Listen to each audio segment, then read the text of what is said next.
Olá meus amigos, olá minhas amigas, como é que vocês estão? Tudo bem? Eu estou aqui diretamente da minha sala, aqui no SERS Curso Online, aqui na sala da diretoria, aqui há várias cadeiras e neste momento são 18 horas e 22 minutos. É final de expediente aqui.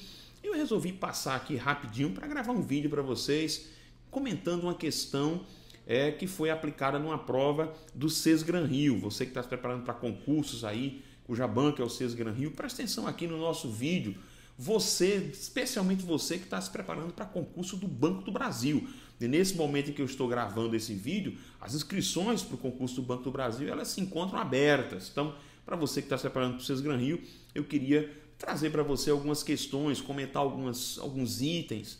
Para quê, professor? Para que você perceba que apesar de não ser uma banca complexa, uma banca difícil, de provas, digamos assim, muito densas, mas é uma banca que exige, obviamente, preparação, exige dedicação, exige tempo de estudo, maturação do conhecimento, aquilo que a gente já vem dizendo há muito tempo para vocês. É que não adianta você ser o concurseiro de plantão, aquele que saiu um concurso ali, você se inscreve, saiu outro acolá, você se inscreve também. É preciso se preparar, é preciso dar tempo para o conhecimento maturar, tá bom? Eu trouxe hoje uma questão de concordância, explorando algumas regrinhas de concordância para você dar uma olhada, que é um assunto sempre frequente, que sempre está presente em todos os concursos, né?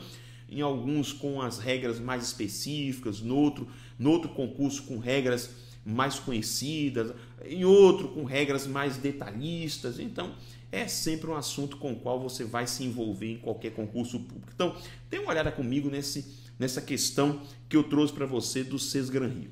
Olha só, a questão diz assim para a gente, ó. A questão diz aqui para a gente, indica a opção em que a concordância não está de acordo com as regras da norma culta, ou seja, a concordância está errada. Onde é, professor, que eu tenho aqui uma concordância errada? Vamos dar uma olhadinha. Primeiro detalhe, a letra A. Olha só, gosto de viajar para lugares o mais exóticos possível. E aí, uma coisa curiosa é que quando você fala o mais exóticos possível, essa junção aqui de singular e de plural soa um pouco estranho, né? Isso soa meio que estranho no ouvido do candidato. E algumas pessoas tendem a assinalar isso aqui como errado. Mas não, o período está completamente ou totalmente correto. O que nós temos aqui é aquela regrinha, olha só, do superlativo o mais possível.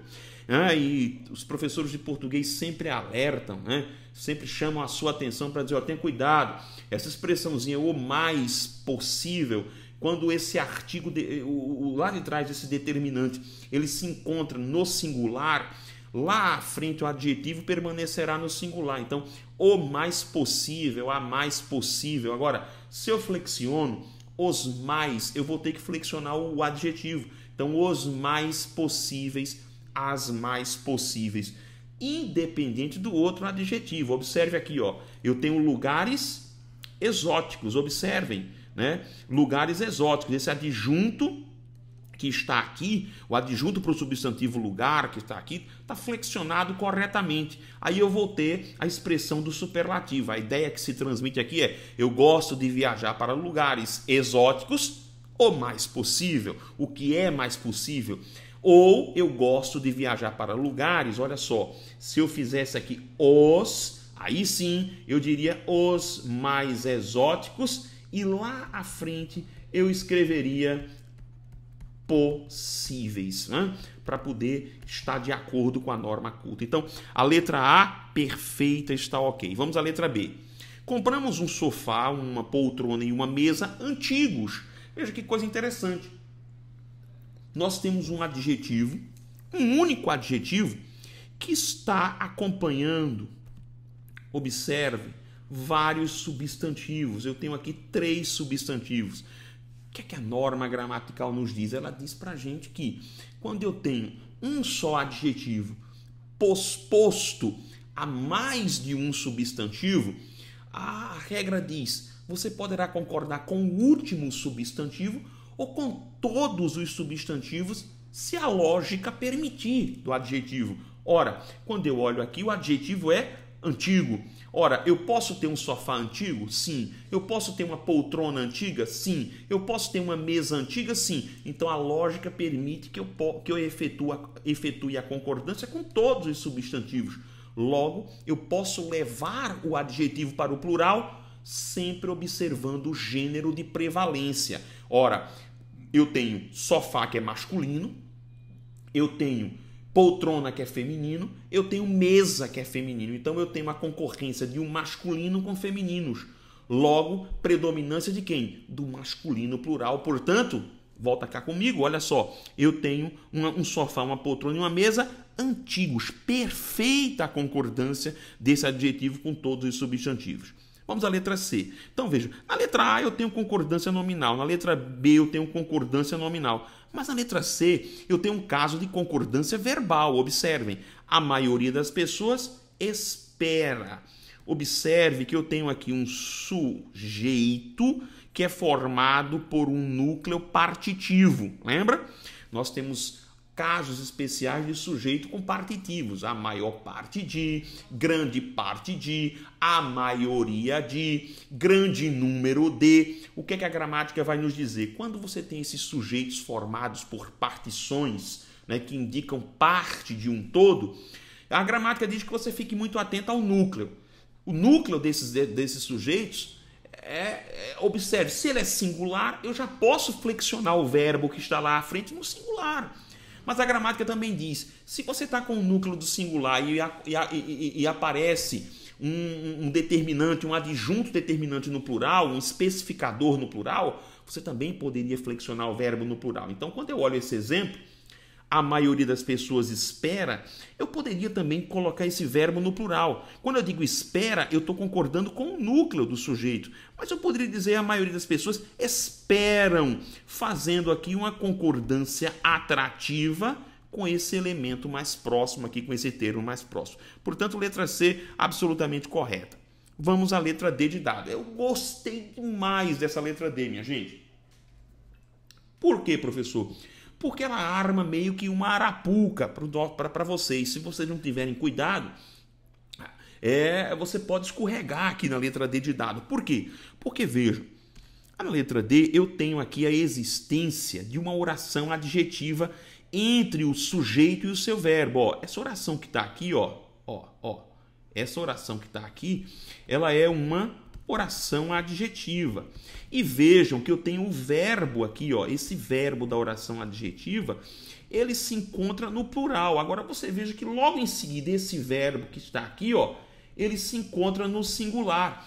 Aí dá meio que um ruído de comunicação. Quando você fala assim, aliás, é um ruído, uma sonoridade meio que esquisita, estranha. Você olha, faz um dos cientistas que estudam a memória chegou. Você faz, esse negócio está certo mesmo? E está absolutamente correto. Por quê? Olhem só comigo.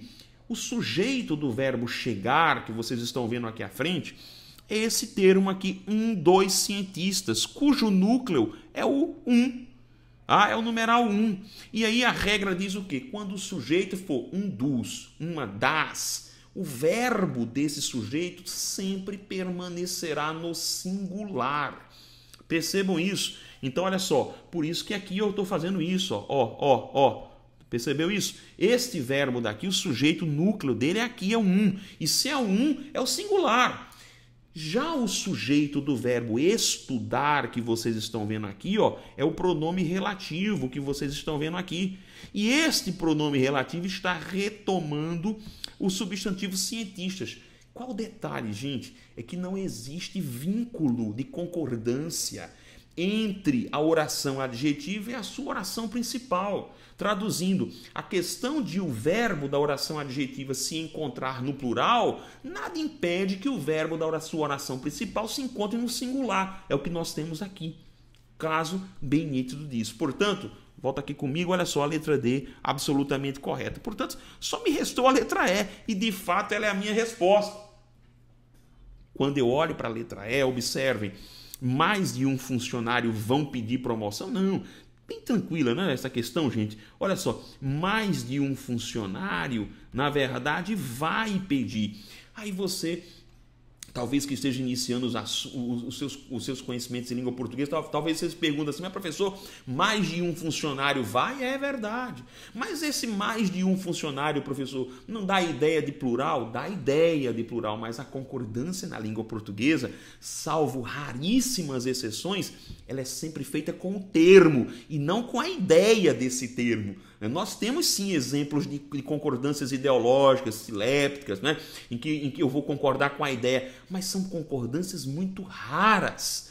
O básico da língua portuguesa é sempre se concordar com o termo. E quem é o termo? Mais de um. E o termo é um. Né? O termo é um. E se é um, volta cá comigo, olha só, e é mais de um funcionário, e é um mesmo, o singular se impõe. Tanto é que a gente fala na linguagem, digamos assim, pedagógica, didática, a gente sempre diz, olha, quando você estiver diante da expressão mais de um, flexione esse verbo no singular. O núcleo do sujeito é o substantivo funcionário, mas observe o numeral, porque o numeral vai te dar a dica, e se o numeral é singular. Aí você vai dizer, mas professor, existem exceções para essa regra? Não. Na verdade, existem dois outros casos, mas que não são exceções. Quando você fala assim, mais de um funcionário, mais de um patrão, se você faz mais de um, vírgula, mais de um e repete, você criou um sujeito que é plural. Isso não é exceção. A norma diz que sujeitos que representam plural levam o verbo para o plural. Isso é a regra.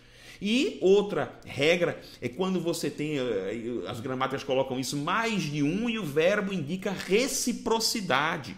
Ah, mas você vai dizer isso é uma exceção? Não, porque a norma gramatical já nos diz que os verbos que indicam reciprocidade devem ser flexionados no plural. Portanto, não se esqueça, mais de um verbo no singular. É isso aí, galera. Espero que você tenha curtido aqui os nossos comentários sobre essas regras que são bem conhecidas, gente. Quem estuda para concurso público sabe disso. Quem se prepara, quem já vem estudando língua portuguesa há um bom tempo, sabe que essas regras são bastante reiteradas, né? Aparecem sempre nas questões de concordância, né? Concordância verbal, concordância nominal, são regrinhas bem exploradas. E aí eu tenho que dizer isso a você, você tem que conhecê-las, não tem jeito. E aí, para conhecer, não tem outra forma a não ser estudar, se dedicar, se preparar e, acima de tudo, não desistir. Lembre-se sempre disso. É mais fácil desistir, muito. Sempre desistir vai ser sempre uma opção mais fácil. Mas a opção pela luta, a opção pela batalha, a opção pela guerra sempre nos levará a um sabor de vitória inigualável, e só quem vai saber esse valor da vitória é você, obviamente, se você persistir, tá bom assim? Olha só, curta aqui a nossa página aqui no YouTube, curta o nosso canal aí no Facebook, acesse o www.rodrigobezerra.pro.com.br para o nosso blog e para os nossos cursos, claro, acesse aí www.ces.com.br. Para todos vocês, um grande abraço, até a nossa próxima questão.